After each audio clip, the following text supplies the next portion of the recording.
The movie opens a few years after the Iranian Revolution has taken place. This is a time when the Iraq-Iran War, one of humanity's longest and bloodiest conflicts, is underway. In Tehran, a young mother named Shideh is currently in conversation with the dean of a medical college. She had left her studies behind due to the political unrest and also because of her marriage. Shideh now wants to get her career back on track so that she can fulfill her lifelong dream of becoming a doctor. However, the dean clearly says it is impossible for her to get admitted to the college. The reason for this is her active participation in political rallies when she was a student. Following this, Shideh returns to the apartment complex where she lives along with several other families. She had left her daughter Dorsa in the care of her downstairs neighbor, Mrs. Fakour. The old lady notices Shideh getting emotional while fetching her daughter. She thus hugs the young mother and tells her not to lose hope. Later that evening, Shideh puts all her course books in a plastic bag. She doesn't want to see them now that she has no chance of becoming a doctor. Among these is a physiology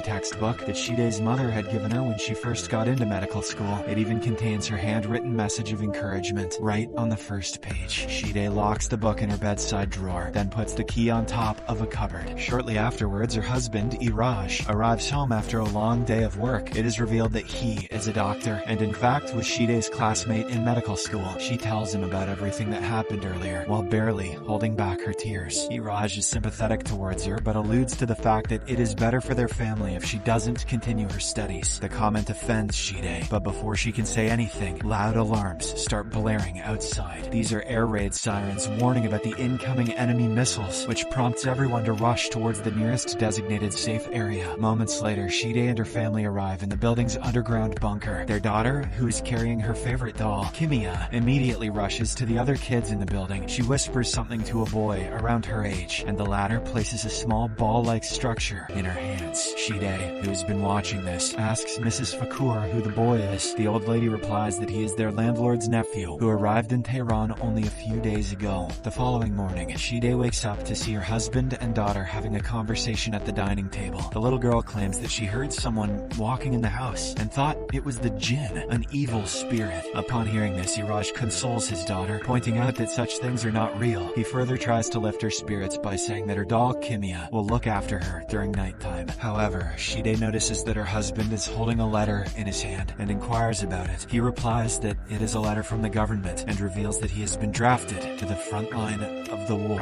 Iraj then suggests that Shideh take their daughter to his mother's home while he is away. He points out that his parents live in the northern part of the country, where it is relatively safer. But Shideh, who is still angry at his comment about her career, replies that she is fully capable of taking care of her daughter. That evening, Iraj leaves for his mandatory draft service and bids his family goodbye. The mother and daughter are now all on their own in their apartment. The following morning, Dorsa asks her mother if she can sleep with her tonight. The latter senses that the little girl is unusually anxious and asks if everything is okay. Dorsa eventually reveals that she is scared about jinn, which is why she can't fall asleep properly. Shideh sternly tells her that jinn are fictional characters made to scare naughty children. However, the little girl replies that Mehdi told her about such evil entities who want to hurt innocent people. Upon hearing this, Shideh realizes that Mehdi is the new kid that she saw in the bunker a few days ago. Shortly afterwards, she goes to their landlord's apartment where she is greeted by his wife, Mrs. Ibrahimi. Shideh reveals that her relative Mehdi had been telling scary stories to Dorsa. This is causing the poor child to have nightmares at night. However, the landlady says Dorsa must have made a mistake, as Mehdi is mute. His parents died several months ago in the war, and he has not uttered a word ever since. This revelation leaves Shideh speechless, and she heads back upstairs. Later that afternoon, she is playing with Dorsa in their apartment when the phone rings. Shideh quickly picks it up, and to her relief, hears her husband's voice from the other end. He tells her things are difficult on the front line, but he is doing fine. Iraj also urges her to head to his parents' house in the northern part of the country. Turns out he has been hearing news of several missiles being launched towards Tehran. However, Shideh refuses to abandon their home simply on the basis of a rumor. After the call, she listens to the news on the radio about any potential attack on Tehran. She is continually disturbed by her daughter, who is in a playful mood. Shideh initially tries to ignore her, but when the kid keeps pestering, she loses her mind. She throws away Dorsa's doll and scolds her bitterly. However, Shideh's anger soon diffuses, and she gives the kid an apple to eat. The mother and daughter are about to have lunch when suddenly the whole building begins to shake. Worried, Shideh tells her daughter to follow and quickly runs towards the staircase. The kid initially obliges, but then she returns to get her doll Kimia, which she had forgotten in the living room. A few seconds later, Shideh Shideh finally realizes that her daughter isn't behind her and sprints back to her apartment. She finds Dorsa lying unconscious in the living room and checks her pulse. The kid fortunately is alive and soon regains her senses, but she begins to sob uncontrollably. She tries to tell something to her mother when suddenly their upstairs neighbor, Noor, barges in. Turns out a missile has dropped into the building and Noor's father is seriously hurt. She knows Shideh was once a medical student and begs her to help him. The scene abruptly changes and we see Shideh administering CPR to Noor's father. She tries her best but cannot resuscitate the old man, who eventually passes away. Later, Iranian authorities retrieve the missile's outer shell from the roof of the apartment complex. Shideh expresses her guilt to Mrs. Fakour that she couldn't save the old man's life. Nonetheless, when they go back indoors, Shideh sees that a crack has appeared in the roof of her apartment too. She is wondering what to do about it when her daughter suddenly pulls her arm. Dorsa then takes her mother to her room and reveals that Kimia is nowhere to be found. She reveals that a jinn took her favorite doll when the missile hit the building. However, Shideh once again tells her that jinn do not exist in real life. She holds the little girl in her arms and finds that Dorsa is burning with fever. She thus puts her in the bed and begins cleaning the whole apartment. That night, Shideh is holding Dorsa in her arms, but then she hears Dorsa in the next room. She looks down to see that she's holding Kimia. She jolts back to reality and sees Dorsa trying to open the front door. The kid is screaming that a jinn appeared from the crack in the roof and took her doll upstairs. This freaks Shideh out, so she quickly grabs her daughter and takes her back to the bedroom. The following morning, things start getting even more bizarre, as Shideh cannot find the VHS tape of her favorite aerobic exercises. There is barely enough time to search for it, as they are soon visited by the upstairs neighbor Noor. She expresses her gratitude for Shideh's help and reveals that her family is moving to Kurdistan. Before leaving, Noor recounts the last moments of her father's life right after the missile hit. She says the old man was actually completely fine and was talking normally to her. She then went to the kitchen to bring a glass of water, but when she returned, he had a stony expression on his face. He looked as if he had seen something strange, something paranormal. Without any warning, he then collapsed to the floor and passed away. Shideh says that the old man must have had a heart attack due to the shock of the missile falling on top of their apartment. As if this wasn't enough, that night, Shideh has yet another nightmare. This time she sees an apparition of her husband lying in bed next to her. The entity quickly begins to choke her while saying that he has come to take Dorsa, but Shideh somehow manages to free herself from the grasp of this creepy figure and yells for help. Shortly afterwards, Mr. and Mrs. Fakour come to check on her and she tells them everything that she saw. They check her bedroom and even under the bed, but find no one in there. This event leaves Shideh baffled, but she insists that whatever she saw felt extremely real. A few days later, Shideh is busy in her kitchen preparing for lunch. She is about to throw some leftovers in the dustbin when she sees the VHS tape of her favorite aerobics dumped in there. It is completely destroyed, and Shideh suspects her daughter's hand behind it. She goes to the living room to confront Dorsa, only to see that the kid has sneaked out. Frightened, Shideh rushes outside and sees that the kid is frantically knocking on the door of their upstairs neighbor. She quickly runs to her daughter and embraces her tightly, pulling her away from the door. Dorsa, however, keeps shouting that the jinn has taken her doll inside that apartment. After putting her daughter back in her bedroom, Shideh visits Mrs. Ibrahimi. She hands the landlady the rent for this month and begins to have a conversation about her daughter. Mrs. Ibrahimi is a religious woman and doesn't hesitate to say that Dorsa may have been possessed by a jinn. According to her, these evil spirits travel from one place to another with the wind until they find someone to possess. Shideh knows that the landlady heard her daughter banging frantically on the topmost apartment's front door. She clarifies that Dorsa is simply delirious from fever and thinks that her favorite doll is locked upstairs. However, Mrs. Ibrahimi adds that if jinn take a treasured belonging from someone, that person becomes marked for life. These evil spirits will follow them everywhere if they don't find the lost belongings quickly. Unfortunately, this is only the beginning of trouble for Shideh and her daughter. The tenants in the apartment complex begin to leave one by one in the next few days. The Fakours leave for Paris, where their son works in a private bank, while the landlord, Mr. Ibrahimi, also decides to leave with his family. In the span of a few days, the mother and daughter become the only people left in the building. Until this point, Shideh was absolutely against leaving their home in Tehran, but now, with everyone gone, she has a change of heart. She decides to pack all their things and head towards the north of the country, where it is relatively safer. But Dorsa asserts that they cannot leave until she finds her doll, Kimia. Rather ominously, she says that she will always always be sick if they do not find the doll. With no other option left, Shideh agrees to stay back until she can locate Kimia. She then begins searching for it everywhere, and even gets irritated at her daughter for losing it. Shortly after, Shideh grabs the key to her bedside drawer and opens the bottom locker. She had kept the physiology book here that her mother had gifted her a few weeks ago. To her relief, the book is still there, although her daughter's doll is nowhere to be found. That night, the mother-daughter duo sleep in the same bed for the first time in years. Shideh, however, wakes up